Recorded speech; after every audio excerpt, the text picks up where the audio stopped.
이 법회에 동참하신 우리 불자님들, 불보살의 가호가 있기를 심축드립니다.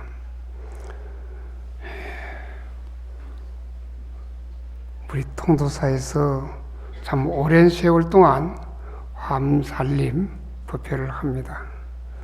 아마 여러 해 동안 인연이 지으신 분들도 계실 테고 올해 처음으로 이 법회에 동참하신 분들도 계실 겁니다. 아마 한 해 한 해에 참여하시다가 보면 언젠가는 화엄경의 이야기가, 화엄경의 말씀이 귀에 그대로 들어올 때가 있을 거예요. 아마 처음에 오신 분들은 너무나 낯설어가지고 외면할까봐 마음이 조금 두렵습니다. 그 인내심을 가지고 한 해 한 해 자꾸 참여하다 보면 그야말로 이 세상에 더 없는 법문, 좋고 좋은 이 화엄경의 법문을 아마 여러분들이 마음속에 체득할 때가 있으리라 저는 확신합니다. 평소에 제가 알고 계시던 대학 교수 한 분이 어느 날 전화가 왔습니다. 스님 좀 만나재요.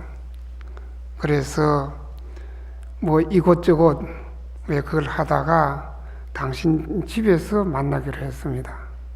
때는 겨울이었더랬어요. 겨울이었는데 오후 한 3시쯤 됐을까? 그러는데 그 집에 찾아갔더니 이분이 이 경상을 딱 펴놔놓고 화엄경을 펴놓고 있더라고요. 그래서 제가 그런 이야기를 했습니까? 아니 교수님 화엄경을 보십니까? 그랬더니 관상이 달라져요. 그전에는 조금 이렇게 무뚝뚝한 그런 성격이었는데 그 화엄경을 보느냐고 하니까 관상이 달라지더라고요. 이 교수의 이름은 김구용. 혹시 문학관계에, 시문학관계에 관심이 있는 분들은 아마 이분의 이름을 다 기억하실 거예요. 성균관대학에서 일생 교편을 잡았고 이제 정년 퇴임했고 그래서 한가하게 집에 계시는데 화엄경을 보시더라고요. 그러시면서 이 화엄경과 자기와 인연이 된 사연을 말씀을 하시더라고요. 어떤 이야기냐면 젊디 젊었을 때 20살 남짓해서 그때 일제시대라서 군에 가기 싫어가지고 피신을 했는데 어디로 했느냐? 계룡산 동학사 미탐으로 했답니다. 그곳은 그때도 아마 비구니 스님 처소였던가 봐요. 젊디 젊은 20살 파릇파릇한 젊은이가 비구니 처소 가 있으니까 완전히 몸을 숨길 수가 있는 것이죠. 학도병에 끌려가기 싫어서 거기로 은신을 했다고 그래요. 근데 그 절에 계시던 노스님이 비구니 노스님이죠. 비구니 노스님이 화엄경 한 지를 갖다 주더랍니다. 왜냐하면 젊디 젊은 사람이 밥 먹고 뒷방에 숨어 살라고 그러니까 그 젊은이의 무료함을 달래주려고 경전을 갖다 준 거예요. 근데 이분은 마침 어려서 사서삼경을 읽은 그런 탓에 한문을 볼 수가 있었다고 그럽니다. 그래서 화엄경을 봤대요. 처음 보니까 이 세상에 이런 좋은 글이 있나 싶더랍니다. 그래서 이 본론에 조금 들어가니까 이걸 정말 이건 말도 아니고 글의 맛도 없고 황당하고 세상에 이런 글이 어디에 있나 싶더랍니다. 그래서 던져버렸대요. 여러분들 경을 던져버린다. 이건 우리 출가 수행자로서는 상상도 못할 일이죠. 이 경전은 경을 사는, 그걸 갖다 만들어서 경을 거기 사서 정말 이래 놓는데도 함부로 못 놔요. 우리 머리맡에 놓거나 앞에 놓거나 반듯하게 놓거나 이렇게 놓아야 되는데 던져버렸대요. 대단한 배짱이죠. 아니 젊은이가 모르니까. 그런데 심심하니까 할 일이 없으니까 시간은 그렇게 많으니까 또 주워봤답니다. 또 주워봐도 한 줄이 더 내려가면 또 가니까 또 던져버리고 그러구러 던졌다가 잡았다가 던졌다가 잡았다 해서 결국 화엄 80권 화엄경 한지를 다 보기는 봤답니다. 그런데 이분이 대학 교수로 있으면서 어느 날 어느 출판사에서 그분이 또 글씨를 잘 써요. 그래서 우리 문단에 한국 문단에 시인들이 시집을 낼 때 이분이 시집 제목을 잘 써주었어요. 그래서 그 출판사에서는 이 김구용 저사한테 대방광불화엄경 책 제목을 좀 써달라. 왜 그러나 그 출판사에서는 대방광불화엄경 책을 영인을 하려고 그래서 부탁을 받고 그 제자를 책 제목을 제자라 그러죠. 제자를 써주었답니다. 그런데 보통 그런 제자를 써주면 이 사례로 봉투에 돈을 넣어서 사례하게 되었는데 이 출판사에서는 사례하려고 그러니까 출판사 사정이 좀 그렇던가 봐요. 영인본 화엄경을 한지를 가지고 왔더랍니다. 그런데 영인본 화엄경 한지를 받고 나니까 젊디 젊었을 때 동학사님이 미탐에서 그 뒷방에서 화엄경 보던 생각이 나고 그래서 한번 펴봤대요. 펴보니까 그 20살 전후에서 미탐에서 보던 그 화엄경하고는 전혀 다르더랍니다. 그래서 화엄경을 보시는데 흔히 책을 읽는다 그러잖아요. 근데 이제 이 스님들은 화엄경을 본다 그렇게 그걸 표현을 해요. 근데 이 화엄경을 보는데 너무 좋아가지고 한 줄만 읽어도 한 대목만 읽어도 가슴이 훈훈해가지고 너무 따뜻해서 당신 표현으로 화엄의 바다에 빠져있는 그 화엄의 세상에서 놀고 있는 그런 느낌을 받았다고 그래요. 그래서 하시는 말씀이 스님 저는 요즘 화엄 세상에 살고 있습니다. 그런데 똑같은 책인데 왜 20대 전후에 20살 전후에서 보았던 그 화엄경하고 대학 교수에서 정년퇴임하고 보았던 화엄경하고는 그렇게 다르겠어요? 한 세상 살아오면서 자기 마음 어느 정도 안정이 되고 어느 정도 밝아지니까 화엄경 그 책이 눈에 들어오는 거예요. 그렇다 그러면 아마 여러분들도 화엄경 화엄법회에 한 번 참여하고 두 번 참여하고 또 참여하면 틀림없이 어느 땐가는 이 화엄경이 여러분들의 마음에 와 닿을 거예요. 만약에 화엄경이 여러분들의 마음에 와 닿는다 그러면 여러분 금생에 사람으로 태어난 보람이 있을 겁니다. 화엄경 하나,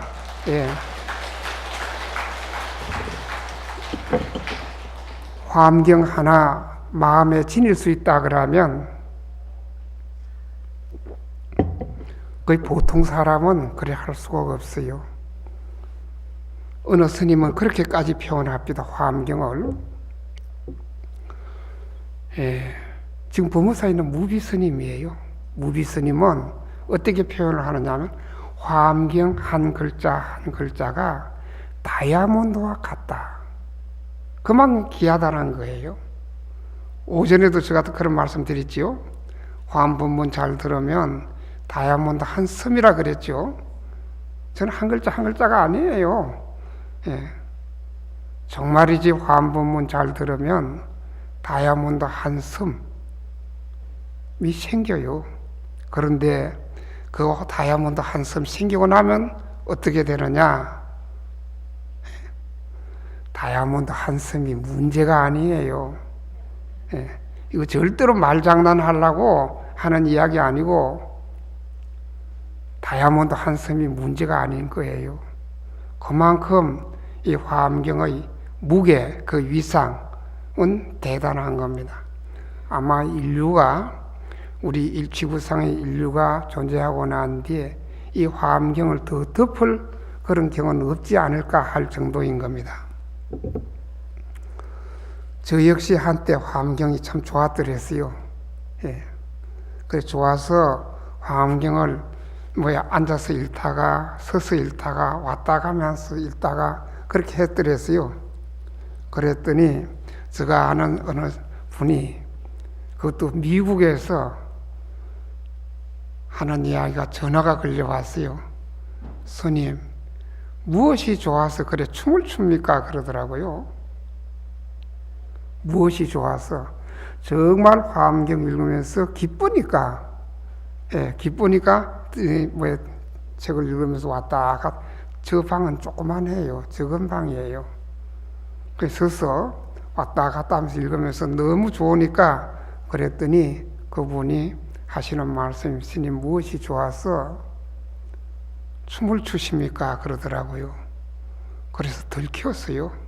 예. 그분은 제가 불자예요. 미국에 앉아서도 한국에 있는 스님 하는 행을 알아요. 무서운 세상이에요. 아마 이 자리에도 그런 분이 계시는지 모르겠습니다. 예, 서론 그만하고 세계 현상품의 본문을 한번 읽어드리겠습니다. 여러분들만 듣는 것이 아니고 여기 모셔져 있는 여러 영가분들도 아마 본문 듣기를 애타게 기다리라 저는 믿습니다.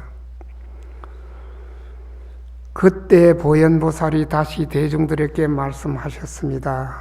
모든 불자들이여 세계 바다에 갖가지의 차별한 현상이 있으니 이른바 원형이며 모가 낮으며 둥글거나 모나지도 아니하거나 또 한량 없이 차별하며 또 물의 소용돌이 모양 같으며 산의 불꽃 모양 같으며 나무 모양 같으며 꽃 모양 같으며 궁전 모양 같으며 또 중생의 모양 같으며 부처님의 모양 같아서 이와 같은 것이 세계에 미진수가 있느니라. 이 세상에 펼쳐져 있는 이 세상뿐 아니고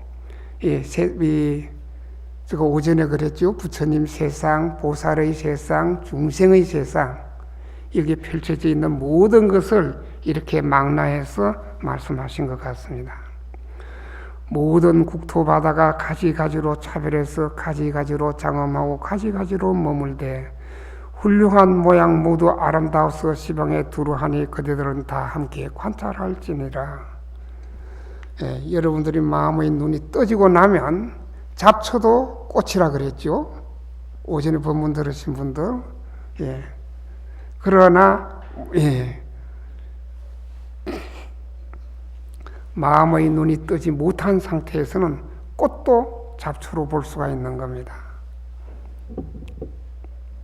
일체의 국토를 마음으로 분별하고 가지가지 광명으로 비추어 나타내는데 부처님이 이와 같은 세계 바다 가운데 각각 신통력을 나타내 보이시네. 혹은 잡되고 더르며 혹은 청정해서 고와 낙을 받음이 각각 차별하며 이는 업의 바다가 부사해하기 때문에 모두 유존하는 법이 항상 이와 같도다. 업의 세상 천차만별, 그것도 오히려 모자라겠죠. 한 모공 속 안에 생각할 수 없는 세계가 작은 먼지수와 같이 갖가지로 머무는데 낱낱 먼지마다 모두 변조존이 계시어 회중 가운데서 미묘한 법을 베풀었도다. 이 20가지 세상에 대해서 20종 체성에 대해서 그때 보현보살이 다시 대중들에게 말씀하셨습니다. 모든 불자들이여 응당히 알아라. 세계 바다에는 가지가지 체성이 있느니라. 이른바 혹은 일체 보배 장엄으로서 체성이 되었으며 혹은 한 가지 보배로 가지가지 장엄함으로써 체성이 되었으며 혹은 일체 보배의 광명으로서 체성이 되었으며 혹은 가지가지 색의 광명으로 체성이 되었으며 혹은 일체 장엄의 광명으로서 체성이 되었으며 혹은 깨뜨릴 수 없는 금강으로서 체성이 되었으며 혹은 부처님의 힘의 가지로서 체성이 되었으며 혹은 묘한 보배 모양으로서 체성이 되었습니다. 아마 이 말씀은 도대체 무슨 말이냐 이렇게 생각이 드실지 모르겠는데 저 주위에 역시 제가 불자인데 앉으면 정에 들어요. 정에 들면 바로 관세음보살이 나타나서 안내를 하는데 극락세계를 그 희화하고 희환 그 세계를 안내를 해주는 겁니다. 정말 상상도 할 수 없고 그런 아름답고 아름다운 세계를 갖다가 다 보여주는 거예요. 가만 앉아서. 저는 처음에 그분이 거짓말인 줄 알았어요. 내가 의심병이 별로 없는데도. 그리고 이분은 앉아서 부처님 법문을 들어요. 이런 이야기 하면 스님은 좀 이상한 소리만 자꾸 하네. 오늘 점심을 잘못 드셨나 이렇게 생각하실 건데 그렇지 않아요. 사실이에요. 제가 이 자리에서 농담하겠어요? 우스갯소리 하겠어요? 그래서 부처님에게 법문 들은 것을 적어와라 그랬어요. 적어왔는데 보니까 제가 눈이 번쩍 떨어지더라고요. 왜 그러냐면 그분이 어디서 법문을 제대로 들은 일이 없어요. 절에 기해한지 절에 다닌지 불과 한 3, 4개월밖에 안 됐습니다. 불과 3, 4개월. 그래서 제가 그분한테 처음 어떻게 그걸 했느냐 하면 하루에 15분씩만 앉아서 명상을 하라고 그랬어요. 많이도 요구 안 했어요. 15분씩만. 그랬더니 어느 날부터 와서 하는 이야기가 평범한 이야기가 아니에요. 이분은 신심이 있어서 저리 온 것도 아니에요. 그저 외로우니까 저리 왔을 따름이에요. 그래서 시키는 대로 명상을 했고 명상을 하다 보니까 그대로 부처님을 만났고 극락세계 그야말로 희화하고 희환. 지금 화엄경에서 나오는 이 이야기를 저는 그 신도에게서 다 들었더랬어요.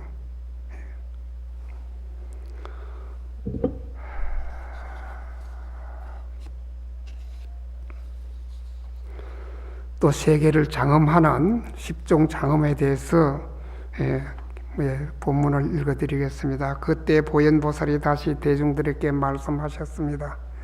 모든 불자들이여 응당히 알아라. 세계 바다에 가지가지 장엄이 있으니 이른바 일체 장엄거리 가운데 가장 아름다운 구름을 내어 장엄하며 일체 보살들의 공덕을 말하여 장엄하며 일체 중생들의 업보를 말하여 장엄하며 그 중생의 업보 여기서도 아름다운 구름을 내어서 장엄한다. 이 부처님 세계고 보살들이 공덕을 말하는 것도 이건 보살의 세계고 그리고는 일체 중생들이 업보를 말하여 장엄한다.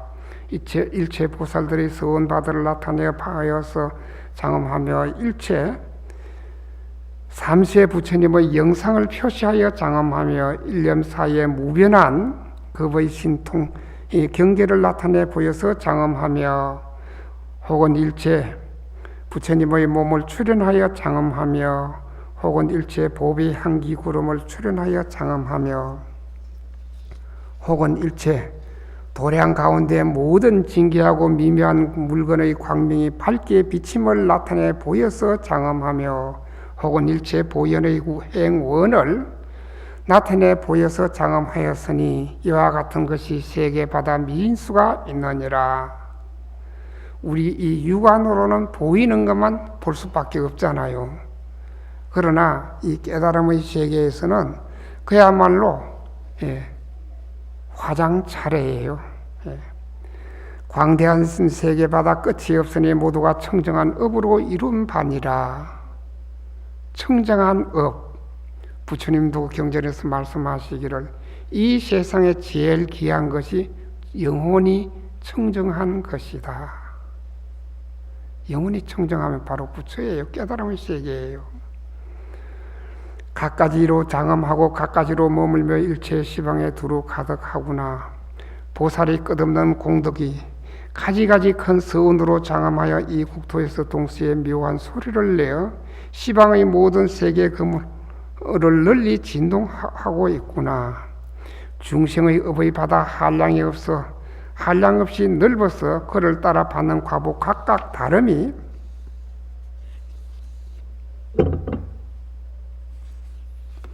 일체 곳의 장엄 가운데 다 모든 부처님의로 말미암아 능히 연설하도다. 이렇게 해서 원문은 읽어드렸고요. 이쯤에서 제가 오전에도 분명히 말씀을 드렸습니다. 부처님 세계 중요해요. 화엄경은 다 깨달음의 세계를 묘사한 건데, 그리고 보살의 세계도 중요하고요. 그러나 저로서는 부처님 세계, 보살의 세계보다도 지금 현재가 더 급해요. 지금 우리들 세상이 더 중요하다. 아마 경을 보는 시각은 스님들마다 또 보는 이마다 다 다르겠습니다만은, 그래서 이 시간에는 그야말로 불성을 꽃피우기 위해서, 중생의 업을 성화시키기 위해서, 그리고 우리도 불보살의 세계로 가기 위해서 어떻게 해야 하느냐, 우리 중생들로서 해야 할 일, 금생에 딱 하나만 이야기하라 그런다면 마음자리 밝히는 일이에요. 녹이는 일이고, 세세생생 살아오면서 지었던 업, 금생에 녹이지 않는다 그러면 또 짊어지고 가야 하는 거예요. 음력 따라가는 겁니다. 어쩔 수 없지요. 그 업을 녹이는 일, 우리가 인간 세상 살면서 업을 녹이는 일 정말 급하고 급한데, 그러나 이 급한 것은 급한 줄도 모르고 그냥 지나치는 경우가 너무 많지요. 그래서 업을 녹이는 이 방법 가운데 저희 생각으로는 감사함, 고마움, 그 감사함, 지금 내가 사람으로 지금 현재 존재하고 있다는 이 사실에 감사함을 느낀다. 여러분, 두 눈으로 볼 수 있지요, 두 귀로 들을 수 있지요, 두 코로 이 냄새 맡을 수 있지요, 입으로 음식 먹을 수 있지요. 이 얼마나 고마워요. 아마 보아하니까 아무도 감사한 줄 모르는 것 같아요.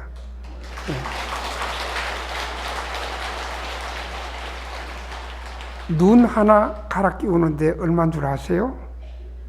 1억이에요. 눈 하나. 귀 안 들리는 사람, 귀 안 들리는 사람 들리게 하는데 그거 역시 보통 돈이 아니에요. 심장 하나 갈아 끼우는데 얼마인 줄 아세요? 물론 여러분은 다 건강하셔서 이 자리에 계십니다만은, 밤이 되어야 빛이 소중함을 아는 겁니다. 낮에는 빛의 소중함을 몰라요. 지금 여러분들은 건강하셔서 통도사 하음살림법회까지 동참하셨으니까 거기에 대한 감사를 잘 모를 거예요. 그 우리 존재 이것만으로도 감사해야 하는데 누구에게 해야 하느냐? 내 자신에게 하는 거예요. 아, 내 눈이 있어서 참 감사하다. 또 내 코가 있어서 감사하다. 그런 생각 한 번도 안 해보셨죠? 해봐요? 아이고, 역시 통도사 신도네. 네.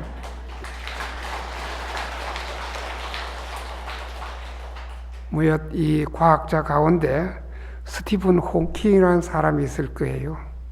이 사람이 얼굴이 잘생겨서 유명한 거 아니에요. 말을 잘 해서 그런 것도 아니에요. 손으로 밥을 떠먹을 수도 없어요. 옆에서 누가 밥을 떠먹여 줘야 하는 거예요. 그러나 이분은 이 전체 물리학을 연구하시는 분인데 이분이 하는 이야기 가운데 어떤 말이 있느냐면 자기 지금 현재 이것보다 더 바랄 게 없다 그래요. 남이 보면 늘 히치를 타고 다녀야 되고 남의 도움 없이는 전혀 뭘 할 수 없는데도 불구하고 이보다 더 바라지 않는다 그래요. 참 대단하신 분이죠. 그래서 감사 제대로 생각하신다 그러면 한 세상 사시면서 걱정할 거 하나도 없어요. 정말이지 걱정할 거 없어요. 걱정해가면서 머리 세워봤자 자기만 손해예요. 남 손해 아니에요. 그런데도 불구하고 뭘 하느냐? 눈만 뜨면 걱정. 걱정해서 하루 해가 저물고 그렇게들 하는데 걱정 많이 하시면 어떻게 되느냐? 여러분들이 세포가 늙어가요.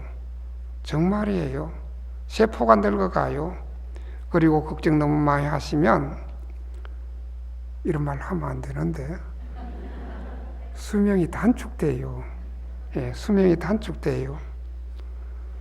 그야말로 무궁무진한 삶의 에너지를 가지고 우리는 살아가는데 우리가 무궁무진한 그 삶의 에너지를 아마 100만 분의 1도 못 찾아서 쓸 거예요. 우리 자신한테 있는 거예요. 다른 데 있는 것이 아니에요.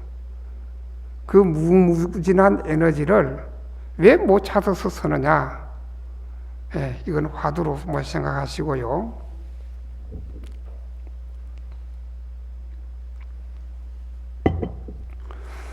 그리고 그 다음에는 칭찬. 칭찬 가운데 삼보를 예찬한다. 삼보를 칭송한다. 오전에도 제가 그런 말씀을 드렸을 거예요. 제일 가까운 분에게, 근데 경상도 분들은 특히 남자들은 무뚝뚝이잖아요. 그러나 우리 보살님들이 또 처사님께서 마음을 조금만 써봐요. 많이 쓰지 마세요. 많이 쓰면 타라니까 조금만 쓰세요. 마음을 조금 써가지고 하루에 한 번씩 칭찬을 해봐요. 특히 무뚝뚝한 남자, 조금 칭찬해놓으면 그저 싱글벙글이 될 거예요. 그런데 왜 그런 칭찬을 아끼는지, 그 아끼가 뭘 하려고 그렇게 아끼는지, 그래서 코끼리도 칭찬하면 춤을 춘다 그러잖아요. 하물며 사람, 감정을 가지고 있는 사람인데 칭찬에 인색한 인색, 그 인색에서 뭘 하게요? 아낄 필요 없어요. 마음껏 칭찬하세요. 그 다음에는 업을 녹이는 일 가운데 참 중요한 대목인데 바로 이 참회입니다. 참회. 아마 여러분들 절에 다니시면서 이런저런 자비도량 참법 그런 기도에도 참여를 할 수 있을 테고 참여를 많이 하셨을 거예요. 제가 아는 어느 분이 연세가 60이 넘어서 불교에 기일을 했습니다. 그래서 이분은 그때부터 정신 좀 바짝 차리고 스님 초하루 되면 절에 와서 스님 법문 듣고 그리고 집에서는 스님이 읽으라는 경전 읽고 또 그 다음으로는 앉아서 정진하고 그렇게 했습니다. 그런데 몇 년을 했어요. 몇 년을 하고 난 뒤에 이분이 무엇을 그랬느냐 하면 어느 날은 앉아있어서 이 정진을 하고 있는데 누가 등을 떠밀더랍니다. 그래서 너는 여기에 들어가야 된다 하고 뒤에서 등을 떠미는데 이래 보아하니까 불이 활활 타오르더래요. 밑에서. 그래서 그 빠지지 않으려고 안간힘을 쓰다가 내가 하는 주력을 해야 되겠다. 온만이 반명을 했다고 그래요. 그리고 간신히 그 불 구덩이에 안 빠졌다고 그럽니다.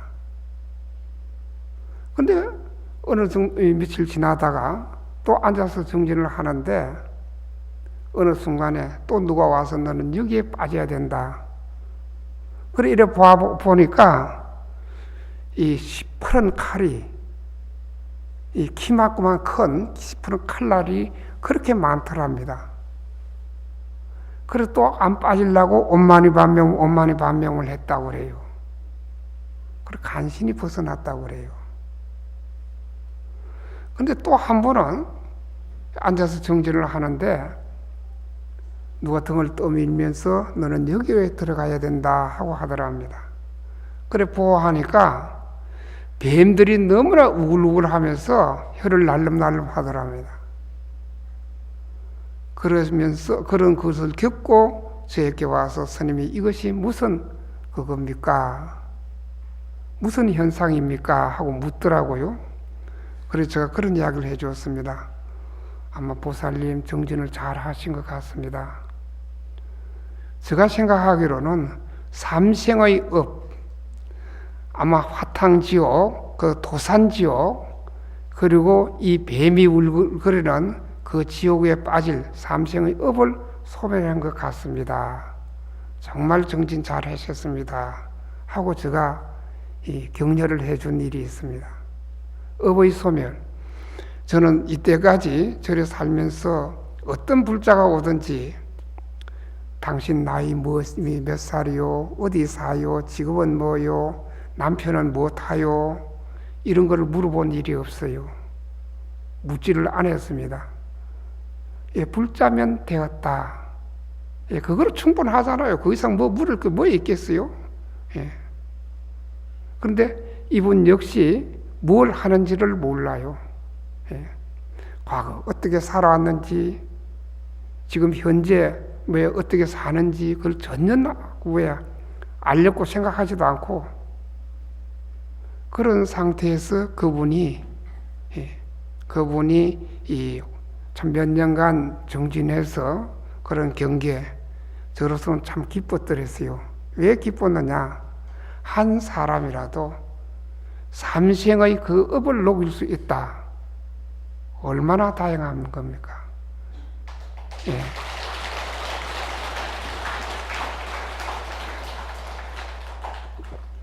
바로 이런 경계가 어떤 경계냐? 다이아몬드 한 섬이 문제가 아니에요. 삼생 동안 화탕지옥, 도산지옥, 그 뱀의 지옥, 독사지옥에 떨어질 걸 생각해봐요. 다이아몬드 한 섬이 문제겠어요? 불법은 이래 좋은 겁니다. 제대로만 믿고 제대로만 정진한다 그러면 틀림없이 참여는 할 수가 있는 거죠. 그리고 업록이는 일 가운데 또 하나가 이건 아주 쉽습니다. 아마 저니까 이런 부질없는 잔소리를 할 거예요. 다른 법사 스님들은 아마 이 자리에서 고준한 법문을 하시리라 믿습니다. 어떤 그게냐면 잘났다는 생각만 하지 않으면 됩니다. 너무 쉽잖아요. 그게 무슨 업록이는 일이냐 이렇게 생각하실지 몰라도 내가 나다, 내가 잘났다 하는 그 생각만 하지 않는다 그러면 아마 그대로 업은 녹아지리라 생각합니다. 그리고 또 하나, 이것도 아주 쉬운 부분이에요. 옳다는 생각 하지 말라. 내가 옳다.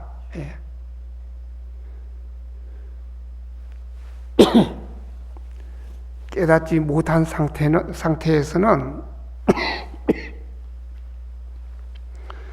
깨달음을 이루지 못한 상태에서는 분명히 동쪽이 있고 서쪽이 있을 거예요.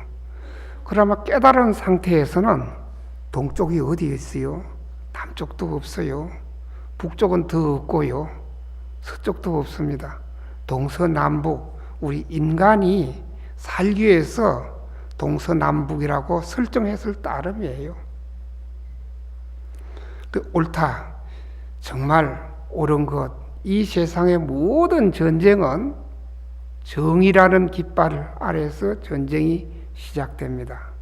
그러나 전쟁은 부르는 것은 파멸, 그리고 엄청난 그때 당시의 사람들에게 고통만 안겨줄 따름이에요.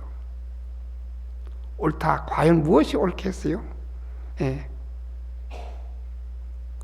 그렇다 그러면 내 옳다는 생각보다는 그 옳다는 생각만 내려놓아 버리면 조금 편해질 거예요. 그래서 이 세상, 우리가 한 세상 살아가면서 행복해질 수 있는 방법 가운데 하나가 내 지금 현재 생각을 조금만 내려놓는 거예요. 요만큼만. 많이 내려놓지 마세요. 많이 내려놓으면 내려놓을 데도 없어요. 요만큼만 내려놔요. 그러면 아마 지금보다는 몇 배의 행복을 누리면서 살지 않을까 싶습니다. 그야말로 업을 녹이는 일이야말로 우리 한 세상 살면서 살아가면서 참 제일 중요한 덕목인 겁니다. 또 부처님의 화엄경 읽어드리겠습니다. 일체 사물 가운데 한량없는 부처님이 중생의 수와 같이 세간에 들어와서 조복하게 하려고 신통을 일으켜서 이것으로 국토 바다를 장엄하네. 보현보살의 원과 행을 모든 불자들이 중생과 같이 한 겹 동안 부지런히 닦아서 끝없는 국토를 다 장엄하니 모든 곳에서 나타나는구나. 세계의 청정 방편에 대해서 부처님 화엄경을 또 읽어드리겠습니다. 넓고 큰 공덕 구름을 정장하여 법계에 두루 한 연고이며 넓고 큰 모든 훌륭한 이해를 청정하게 닦는 연고며 일체 보살의 경계를 관찰하여 편안히 머무는 연고며 일체 바람이를 닦아서 다 원만히 하는 연고며 일체 보살들의 여러 지위를 관찰하여 들어가 머무는 연고며 일체 청정한 서원 바다를 출현하는 연고며 일체 벗어나는 요긴한 행을 닦는 연고며 일체 장엄 바다에 들어가는 연고며 청정한 방편의 힘을 성취하는 연고니 이와 같은 것이 세계 바다에 미진수가 있느니라. 가지가지의 세상이 얼마나 있느냐, 1개, 2개, 10개, 20개, 100개, 1000개 이래 있는 게 아니고 헤아릴 수 없은 미진수, 헤아릴 수 없는 숫자만큼 있다. 우리가 지식의 어떤 그거 안에서 우리 생각 속에서 이 미진수와 동시에 이 화엄경을 이해하려고 하면 도저히 이해할 수 없는 그런 부분이 될 거예요. 일체 세계 바다의 모든 장엄은 무수한 방편과 원력으로 난 것이며 일체 세계 바다가 항상 빛나는 것도 한량없는 청량한 업력으로 일어난 것이로다. 오랫동안 선지식을 칭견하여 착한 업을 함께 따가 다 청정히 하고 자비가 광대하여 중생에게 두루하니 이것으로 모든 세계 바다를 장엄하는구나. 이 구절은 너무 좋지요. 여러분 좋으시는 분이 있어서 제가 법문을 하도 잘해가지고 여러분들이 살짝 좋으시는 것 같은데 그래서 분위기 전환을 위해서 제가 한마디 할 테니까 따라 하십시오. 오랫동안 선지식을 칭견하여 착한 업을 함께 닦아 다 청정히 하고 자비가 강대하여 중생에게 두루하니 이것으로 모든 세계를 장엄하구나. 또 따라하십시오. 일체 법문과 삼매와 선정과 해탈과 방편과 지혜를 모든 부처님 처소에서 다 맑게 다스려 이것으로 모든 세계를 나게 하였네. 오랫동안 눈 밝은 선지식을 칭견해서 착한 업을 함께 닦아 나아간다. 예. 역시 선근이 없고 지은 복이 없고 심한 공덕이 없으면 눈 밝은 선지식을 못 만나요. 문제는. 그러나 지금 우리 이 불교권 안에도 눈 밝은 선지식들이 많습니다. 많은데 내 업장이 두터워서 그 선지식을 칭견 못하는 거예요. 그 가르침을 못 받아들이는 거예요. 그래서 참 안타깝죠. 중생들의 이익을 위하여 훌륭한 행을 닦아 복과 덕이 광대하고 항상 정정함이 마치 구름이 허공에 가득 퍼진 듯하니 일체 세계 바다를 성취하구나. 일체 모든 국토가 다 음력을 따라서 생기나니 그대들은 응당히 관찰하여라 전변하는 모양이 이와 같느니라. 이 구절은 참 중요한 구절이에요. 일체 모든 국토가 부처님 세상이건 보살의 세상이건 중생의 세상이건 일체 모든 국토가 다 음력을 따라서 생긴다. 그만큼 업이라는 것이 소중하기 때문에 저 업에 대해서 계속 말씀을 드리는 겁니다. 그런데 이 업에 대한 이야기 이런 것을 하면 누말따나 우리 이 선종에서는 아주 이래 낮은 차원의 법문이라 생각해요. 저는 그러거나 말거나 그거는 그 사람 생각이고 그렇잖아요. 그러나 현실은 현재가 더 중요하기 때문에 물들고 더러워진 모든 중생이여 업과 미혹의 얽힘이 가득 두려워라. 가히 두려워라. 한 번 더 읽어드릴게요. 물들고 더러워진 모든 중생이여 업과 미혹의 얽힘이 가히 두려워라. 그 마음이 세계로 하여금 모두 물들고 더러움을 이루게 하네. 만약 청정한 마음이 있어서 온갖 복덕의 행을 닦으면 그 마음이 세계 바다로 하여금 잡되고 물들고 또 청정하기도 하네. 믿고 이해하는 모든 보살들이 저 급 가운데 나며 그 마음에 있는 바를 따라서 잡되고 물들고 또 청정하구나. 한량없는 모든 중생들이 다 보리심을 내어 그 마음의 세계 바다로 하여금 머무는 급이 늘 청정하게 하네.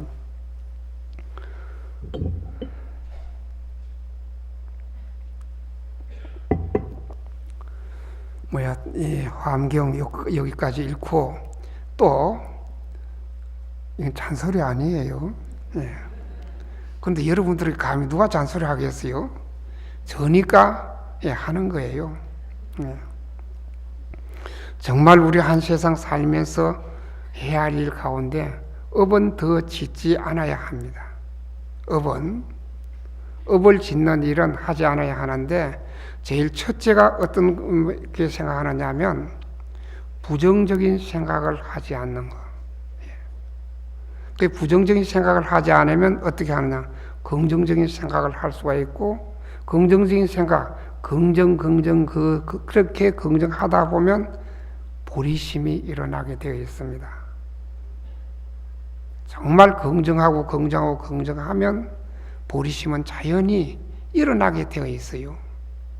그런데 중생심은 어떤 것이냐? 업에 가려져 있기 때문에 항상 어두운 생각, 탁한 생각, 어지러운 생각 이것을 주로 하고 있는 거예요.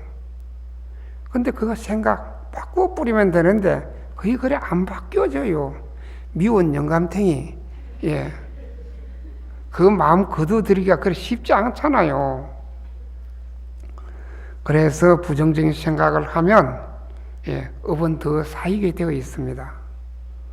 밝은 생각만 하는 거예요. 그리고 두 번째가 성내지 말아라. 이 보통 문제 아니에요. 정말이지 성내지 않아야 하는데 성질 자꾸 내면 어떻게 되느냐. 복의 그릇이란 것이 있는데 성질 한번 내물해서 그릇에 금이 쫙 가요. 또 성질 한번 딱 내면 또 복의 그릇에 금이 쫙 가요. 그래서 복이 감해지게 되어 있어요. 성질 자꾸 내면. 아무리 이쁜 마누라도 성질 자꾸 내봐요. 나중에 지어받고 싶지. 저는 마누라가 없어서 그렇게 그런 경제는 잘 모르는데 들은 이야기예요. 나중에 이쁜 것도 필요 없대요. 이쁜 것도 필요 없고 그저 지어받고 싶대요. 지어받고 싶은 것도 애정이 있는 거예요. 그 다음에는 어떻게 되느냐? 무관심. 이 세상에 제일 무서운 게 무관심이잖아요. 관심이 뭐예요? 마음에 연결이 되어 있는 것이잖아요. 사랑이란 것이 뭐예요? 내 따뜻한 마음 주는 거잖아요. 내 밝은 마음 주는 거잖아요. 근데 그게 없어졌다. 무관심해졌다. 너무 안타깝잖아요.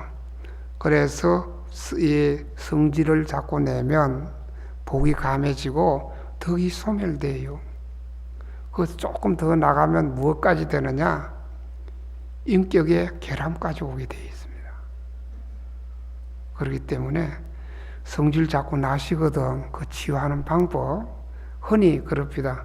물 한 잔 먹어라, 엄니 다물어라, 뭐 어쩌라 그러는데 그러시지 마시고 뭘 하느냐? 올라온다 싶으면 그때 바로 관세음보살. 아니요? 한번 해보세요.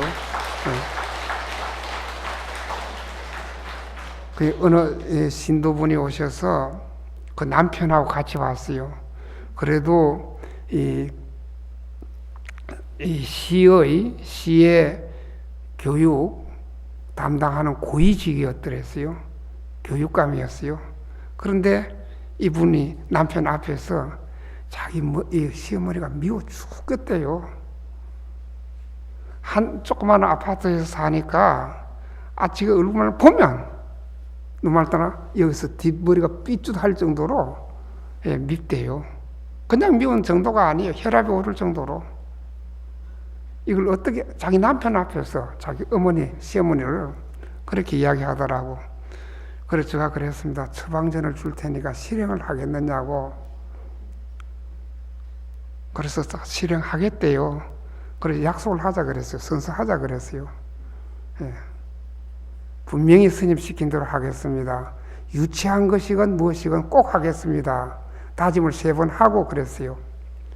딱 아침에 눈 뜨자마자 관세음보살 연부를 하라고 그랬어요.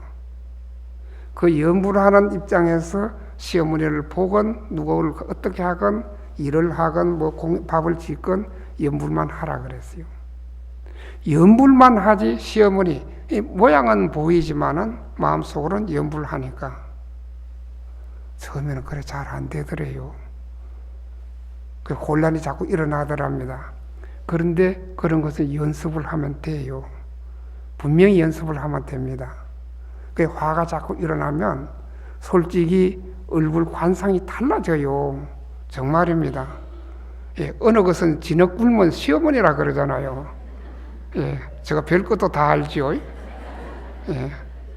진흙 굶은 시어머니 어떻게 마음이 돌아앉았다 이겁니다. 그러기 때문에 이 얼굴 관상이 달라져요. 화를 내면 세포 하나하나가 다 놀래요. 피도 멍들게 되어 있어요. 그러나 화내지 않고 그 한다 그러면 평온한 얼굴, 보살의 얼굴이 되는 겁니다. 우리나라 국보 가운데 국보 78호 미륵 방가 사유상, 정말 우리나라 5,000년 역사에 그렇게 아름다운 불상, 저는 그 불상을 국립박물관에서 친견을 하고는 정말 한국에 태어난 것이 자랑스럽다는 생각까지 들었습니다. 그 보살의 미소, 대단한 미소예요. 그 보살의 미소가 그 미륵 방가 사유상에만 있는 것이 아니고 우리들 가슴에 다 있어요. 다 있는 겁니다.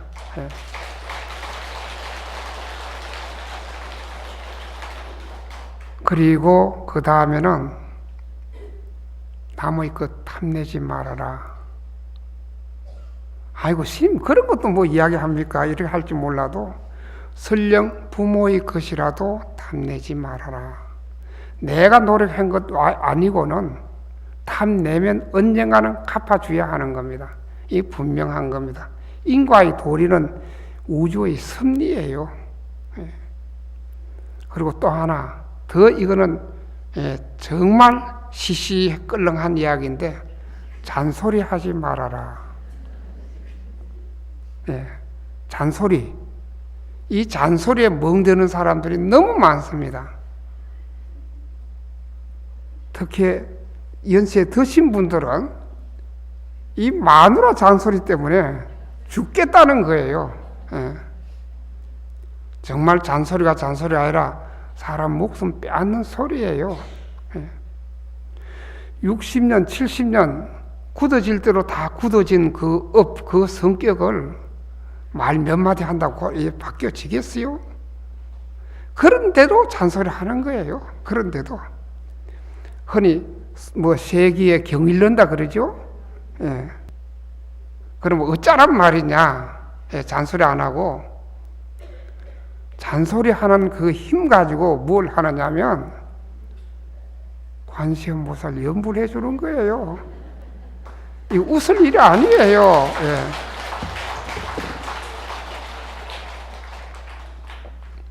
그런데 이 잔소리 가운데 정말 시어머니 노릇하지 말아라. 시어머니 노릇 자꾸 하면 어떤 소리 듣는지 모르지요. 시애미란 소리 들어요. 시어머니 노릇. 정말 아들, 딸, 며느리에게 시어머니 노릇 하지 말아요. 아들, 딸, 며느리 운명에 끼어들지 마십시오. 그렇다고 정을 떼라는 이야기는 아니에요. 그런 차원은 아니에요. 지금 우리나라에서 이 시어머니의 잔소리, 그리고 시어머니란 이름으로 아들, 딸, 며느리 그 운명에 끼어드는, 그래서 불행을 자초하는 분들 참 많이 봤더랬어요. 정말 많이 봤더랬습니다. 절대로 끼어들지 마십시오. 그럼 어떻게 하느냐? 잔소리 하지 말고 그저 연불해 주는 거예요. 그게 최상의 엎짓지 않는 방법이에요. 내 소중한 인연, 나에게 주어진 소중한 인연을 왜 금가게 해요? 왜 아프게 해요? 왜 고통을 줘요? 부모로서 잘 되게 하기 위해서 그 명분인데 천만의 말씀 만만의 콩떡이다. 절대로 그건 아니에요. 그리고 또 하나, 이 잔소리 너무 심하죠? 이제 빨리 끝낼게요. 내가 하다가 생각하더라도 내가 오늘 잔소리 너무 많이 한다 싶어요. 고집 피우지 말아라. 흔히 강가 고집 세고 채가 뿔 따고 있고 이래 이야기 한다 그러는데 그건 다 옛말이고, 한 세상 살면서 고집 피울 거 하나도 없어요. 정말이지 고집 피울 거 없습니다. 그리고 이제 마지막으로 우리 한 세상 아무리 살아도 100년인데 마음 활짝 열어놓고 사십시오.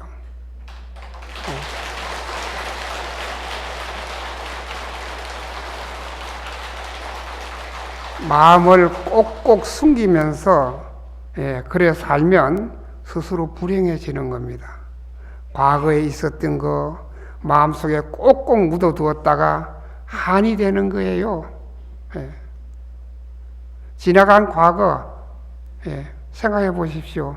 돌아볼 거 하나도 없어요. 그렇다 그러면 지금 현재 마음 활짝 열어놓으면 정말 이 세상이 내 마음 열린 만큼 이 세상이 다 나의 것이에요. 이 세상은 다 나의 것이에요. 그런데도 그렇게 다 주어지는 것도 외면하고 마음 꽁꽁 닫아버린다. 밝고 밝은 태양 아래서 눈 감고 걸어가는 것과 똑같은 거예요. 가만 생각해 보십시오. 밝고 밝은 태양 아래서 눈만 떠뿌리면 되는데 그렇잖아요. 눈 못 뜨고 내 마음 꽁꽁 닫고 살아간다. 얼마나 큰 불행입니까? 그래서 마음 활짝 열고 사시고, 그래서 보리심을 일으켜서 여러분들의 마음자리 밝고 밝은 광명으로 가득 채우면서 행복하시기를 바랍니다.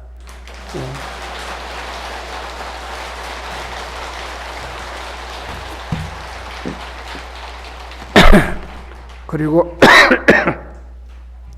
마지막으로 두서없이 화엄살림법회에 와서 하락하는 화엄경은 하지 않고 잔소리만 하고 가서 아마 여러분들 이제 아이고 성우스님 잔소리꾼 뭐 그러더라도 뭐 상관은 없습니다.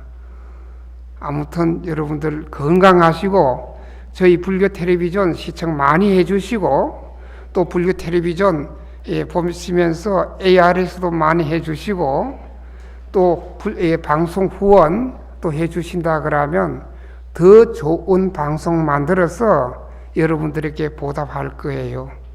오늘 또 여러 신도님들이 저한테 와서 하시는 말씀이 드라마 붓다 55부작 잘 봤노라고 정말 감동적이었다고 그러면서 저한테 돈을 주고 가요.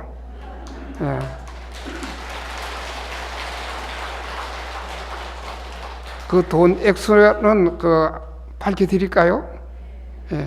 43만 원.